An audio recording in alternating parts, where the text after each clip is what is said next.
We're on the phone with Kenny Aronoff. How you doing today? Great, man. I'm in a beautiful part of the world up in Calgary, Canada, and I'm heading into the Rockies, Banff, which is one of the most beautiful places in the world. I've never been there, but I always imagined that part of the world would be beautiful up there.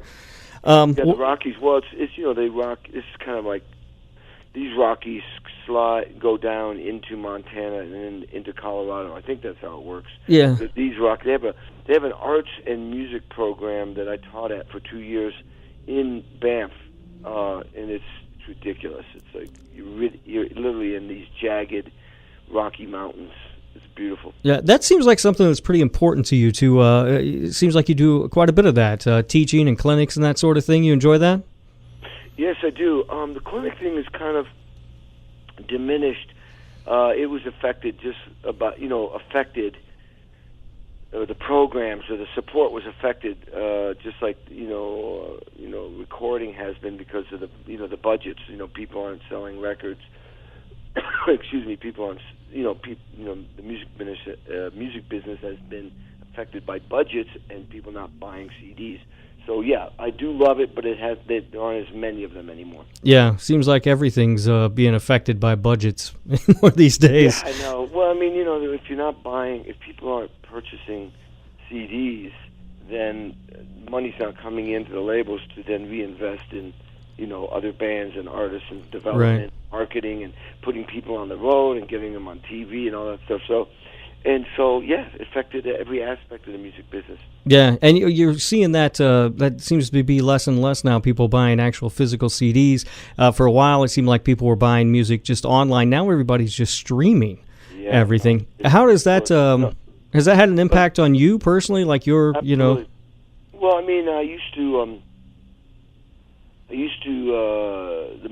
the main source of income was lots and lots of sessions. I'd be booked for 3 months, 7 days a week, and I'd be traveling all over the USA. I was based out of Bloomington, Indiana for a while. I could get to New York in an hour and 40. I could get to L.A. in 4.5 hours. I could drive down to Nashville in 4.5. And I had drum sets everywhere. And the budgets were so big that, they'd fly me anywhere for one song because I had to have my feel and my sound. But, now there's no budget. So that's why I eventually moved to L.A.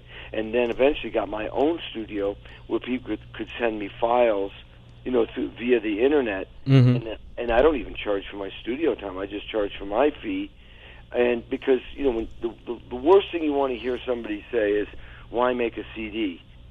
Right, yeah. That's the worst thing, because that means, and the problem is now we've gotten, 10, 15 years of people feeling that music is free. How do you convince somebody to buy something that they've been getting free for 10 or 15 years? It's just what it is. It's just the world has changed, and it probably won't go back to, for a long time where people will feel like it's okay to buy music when they've had it for free. It's affected every aspect of the business because it's just basically not a lot of money is being made on music the way it used to be. Now, there are some people Apple makes a lot of money. Right. But they get a big percentage of the downloads. Spotify makes a lot of the money.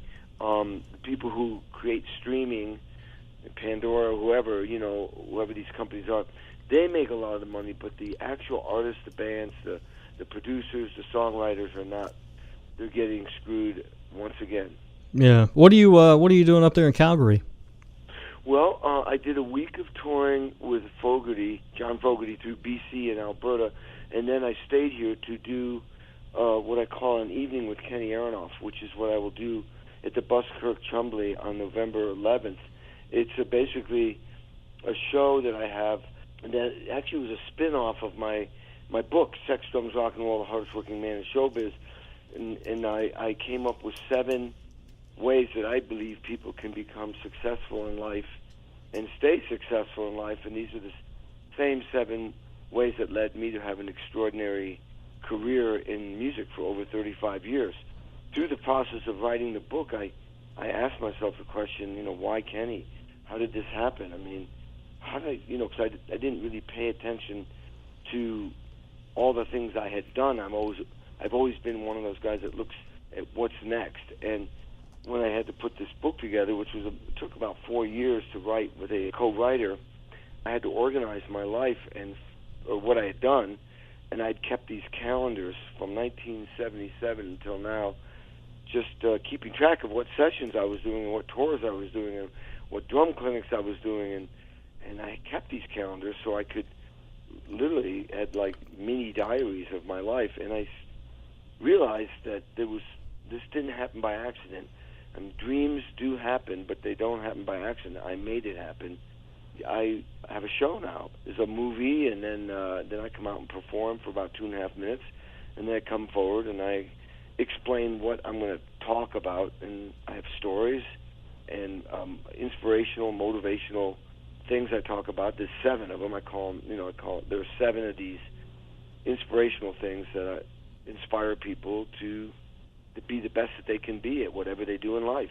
And I perform. I go back up on the drum set and perform. I come back forward, and I go back and perform.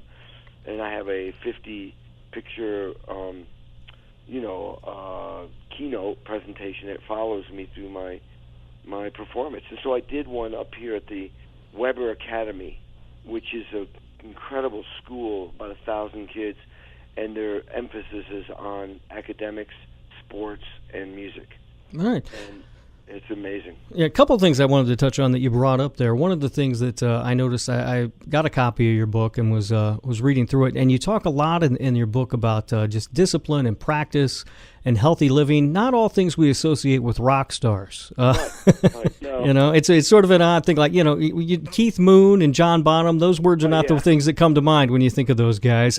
But I would assume, anybody, in any profession who reaches the level that you have has to put in that time and has to do that work. Do you find that more musicians that you work with are like that? Well, you're definitely right about anybody who's going to be successful and stay successful have to be disciplined and put in the hard work for as long as they want to be successful and stay successful. So in my case, I've been doing it. I started practicing 8 hours a day when I was 18 years old. So that's quite a long time, and I realize even more now when I look around and see the people who really are successful, they're still doing it. And you're right about health. To really be successful, and the step 6 of my 7 steps is a healthy life, is a wealthy life, and what I'm talking about is mental, physical, and emotional health. To operate, especially as a drummer, or to be able to travel like I do, 7 days a week, always ready to go like a Navy SEAL. Oh, it's always yes, it's never no. It's always go, and you've got to be strong. You've got to be mentally, physically, and emotionally strong to take on all of that. And in the musicians that are really, really serious about their career and want to have a long career definitely have to consider all these things I'm talking about. Communication skills, getting along with people. Well, unless you're the artist. If you're the artist, and you have a little bit more leeway, but even still, it's a people thing. You have to be able, if you want people to help you, even an artist, a John Fogerty or John Mellencamp or Bruce Springsteen or Sting, or you're still dealing with people that you have to work with, that to do business. And so communication skills and teamwork will work in your favor. If you treat people right, they treat you right. So anyway, yes, the successful people in music are disciplined, are hard workers, and are constantly trying to do what it takes to stay successful. Right. Those just aren't the stories that we hear all that often, I guess. The thing is, you're right, absolutely. There were a lot of artists that died young. Keith Moon's one of them, John Bonham's one of them. You're right. They were brilliant. They're genius. They were shining stars, but they didn't take care of themselves, and they sadly died. Right. Look what happened to Prince. Yeah. This guy was a genius. He gave us so much material, and there's so much we haven't heard. But he sadly died because of taking too much of a certain kind of medication. you got to be careful. Right. And you, where did the idea from the book come from? I mean, you mentioned having all the calendars and sort of diaries and everything. Is that where it came from when you were looking through that stuff? Or no, that's a brilliant question. I never wanted to write a book. I actually, a long time ago, Mark Allen from Indianapolis suggested me writing a book, and I just felt like I hadn't done enough to write about. And so when I was being interviewed about 4 years ago for a Joe Satriani book, I had just done a tour with Chickenfoot, which was a super group with Joe Satriani on guitar, Sammy Hagar singing, playing guitar, and Michael Anthony from Van Halen on bass and singing, and then me, because Chad Smith, the drummer from the Chili Peppers, couldn't do the tour. A writer who was writing Satriani's book interviewed me and said, for the Chickenfoot part of his life, and said, I want to write your book. And I went, nah, I don't. It seems like too much. I don't have enough time. And he said, no, you have so much to say. And so I said, I'd write a book, but I don't want to write just about drumming. I want to write about, how I became successful. I want to write about, more things than just, rudiments and how to hold drumsticks. I want this to be a book about success and stuff like that. And I said, and how am I going to write a book? I don't have time. He says, it's easy. You just dictate, over a year and a half. We'll keep getting together every month and dictate 2 hours every time or 3 hours, and we'll take it from there. And then I'll try to submit it to a publishing company and see if they'll publish your book. And that's what happened. What happened along the way was I didn't like the way the transcription was coming back to me. So then I started to rewrite. And the next thing you know, I was spending, 14, 18 hours a day on my days off on tour rewriting one chapter. It would take weeks. And then eventually the book was handed in at 600 pages, which is too long. The contract was 300. Because 300 is the magic number, like a 3.5-minute song. It's what people have the tolerance to put up with. So what happens, I'd done so many sessions, so many tours, and I had so much to say. Then I got together with an editor. I mean, actually, I told Hal Leonard I wanted to buy the book back and not put it out. I just didn't think it was coming out right. And they convinced me, they talked me off the ledge and said, well we want to introduce you to an editor that will work with you and rework the book with you to your liking. I said, okay, I'll give it a shot. And I met with the guy, and we talked, and I started by giving him a couple chapters, and I thought, okay. And then we went through the process of really shortening the book down to, I think it was 300 pages, not including the discographies. Actually, 350, and then he taught me stuff about what makes a book great that I didn't realize. You have to have some humor, you have to have some of the some wild stories, and I was a little bit reluctant to putting some of those in there, but they said, look at you got to tell the truth. You don't have to throw anybody under the bus. You have to have some excitement in the book, that it can't just be, I went to this session and I went to that tour, and they educated me in what makes a book work, and so that's how it all came together. Was it a tough process for you?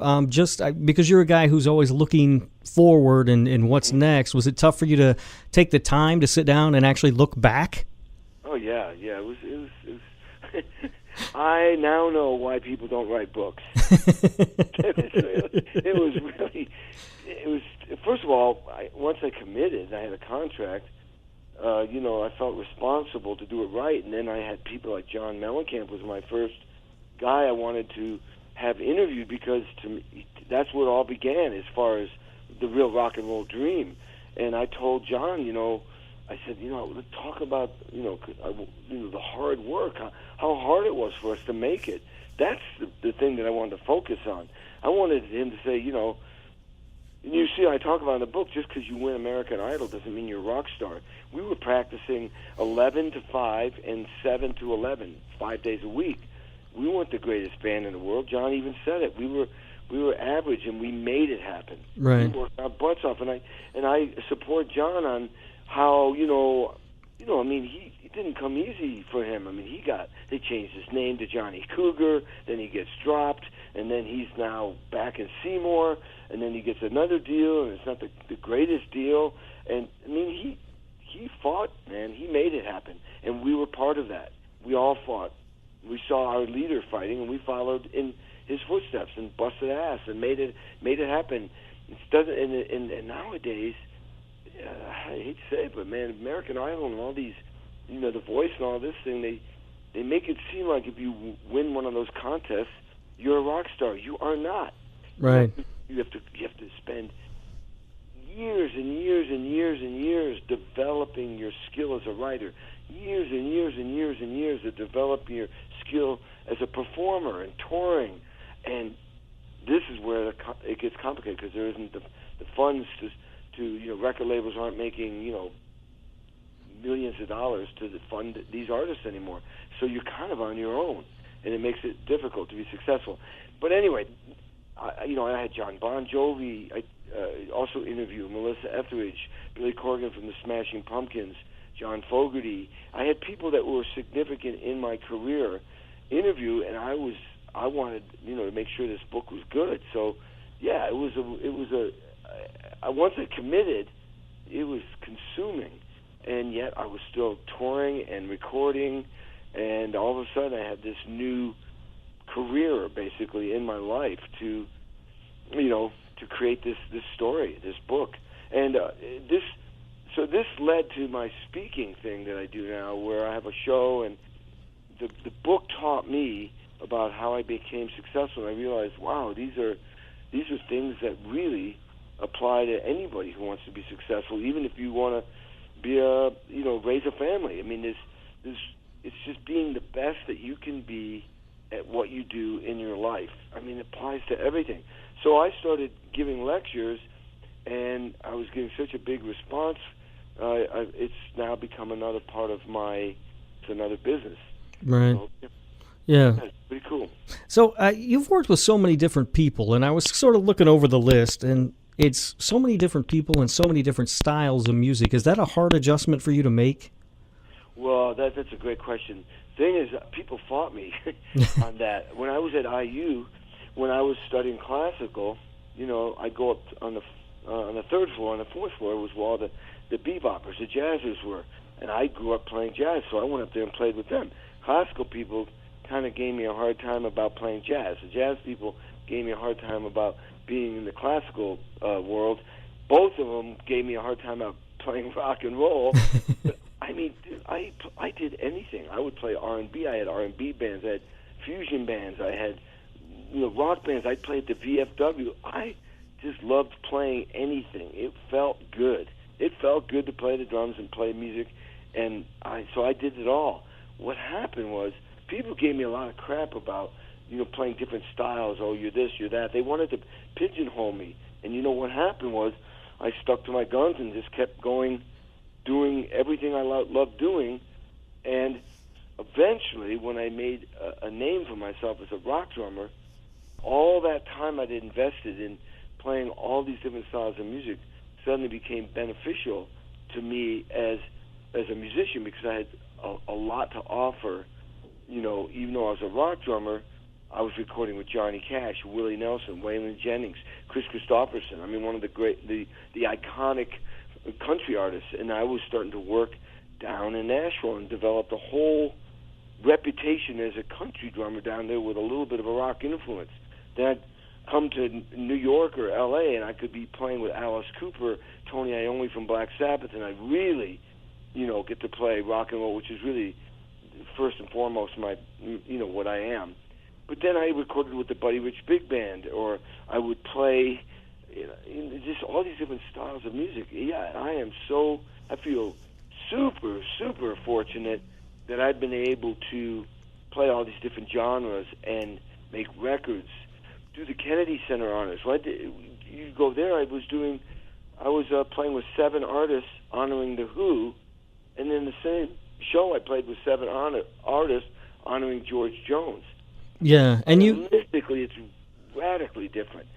And I know that, and I play different. Right. And you mentioned you don't get a whole lot of time when you're doing like the Kennedy Center Honors or the Grammys or whatever it is to rehearse with the people. But you seem to make it work, huh? Well, the skill, here's an example of what I'm talking about. The skills that I learned at Indiana University, now called the Jacobs School of Music, the writing skills and the ability to work in ensembles like orchestras and stuff like that, take instruction from a conductor, which at the Kenny Center Honors is a musical director, being able to rewrite every aspect of going into a situation where you have limited time to learn the music. They change the arrangements all the way up until 2 hours before the show, 16-camera shoot, televised all over the world. There's no room for error, yet things will go wrong, and you have to be able to recover. So you're a problem solver. You have to have a lot of experience. It's not just about how good you play the drums or whatever instrument at that point. It's way bigger than that. I learned all that classical training really helped me be able to do a job like that. Or Obama's inauguration, where I played with 27 artists in every style. I mean, you have to be, I'm a rocker. Yeah, I'm this guy, but I had all these other skills that made it possible for me to get that gig. Right. And I would imagine even if the style of music isn't that different people want different things. I mean, John Mellencamp probably wanted a different thing from you than what John Fogerty does when you're playing with him, right? Absolutely, yeah. It's my job to study and understand who I'm working for and what their end game is. And sometimes people can't express it right. So, I mean, I didn't think about this when I was a kid, but now I'm fully aware of these sort of things. And I literally study the situation.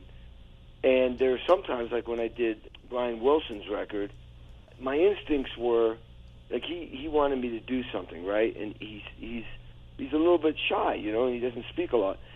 And here's an example. Like he said, Kenny, could you do this? I was at the drum set, and he was in the control room. I didn't understand what he wanted. It just didn't make sense. But instead of asking him, this is my point. I just knew that if I asked him a question, I might confuse him. I might distract distract his mind and what he was trying to communicate. So in that particular situation, I made it a decision to not say anything, but just to do something. In other words, I said, sure. And then I figured I'll try something, and then he will then react to that and tell me I like it or I don't. Right. And keep the flow going between the artist and me. That's a skill I would never have known about when I was younger. So everybody's different, and it's my job to figure out what they want. Because you know what? The purpose of me in a situation like that, the purpose of a drummer, and this is key because I didn't know this when I was younger, the purpose of a drummer, the purpose of me when I was with Mellencamp or with Sting or McCartney or Elton John or Dave Grohl or Chris Cornell, if I'm recording with any of these guys, my job is to get their song on the radio to be number one. That's the ultimate end game. That's what I'm hired to do.